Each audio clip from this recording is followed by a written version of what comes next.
Good evening বন্ধুরা, বিকেলবেলা আমরা সাজুগুজু করে নিয়েছি আর সাজুগুজু করে আমরা বেরোবো। তার মধ্যে এখন আমার ছেলের এখন মায়ের ভালোবাসা জেগেছে। তো যাই হোক, আর এই আমরা সব বেরিয়ে পড়লাম, কিন্তু বেরিয়েছি আর এই কালির বাচ্চারা, মানে কালি আর কালির বাচ্চারা পিছনেই থাকবে, কোথায় যাচ্ছে তো যাই হোক আমরা চলে এসেছি। এখন আমরা এই হাউজিংয়ের পাশে একজনের বাড়িতে পুজো আছে, কালী পুজো, দাদিনীর বাড়িতে আমরা এসেছি।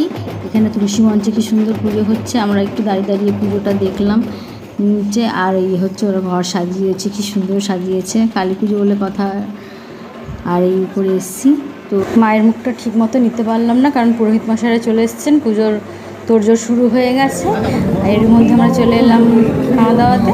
তো নান হয়েছে, ছোলার ডাল আর মিক্স ভেজ। খাওয়া দাওয়া করে সোজা আমরা বাড়ি চলে এলাম। বাস এই হলো কালী পুজো দেখা হলো, খাওয়া দাওয়া হলো। চলো তাহলে নেক্সট ভিডিওতে আপনাদের সাথে আবার দেখা হচ্ছে। এখন মতন টাটা।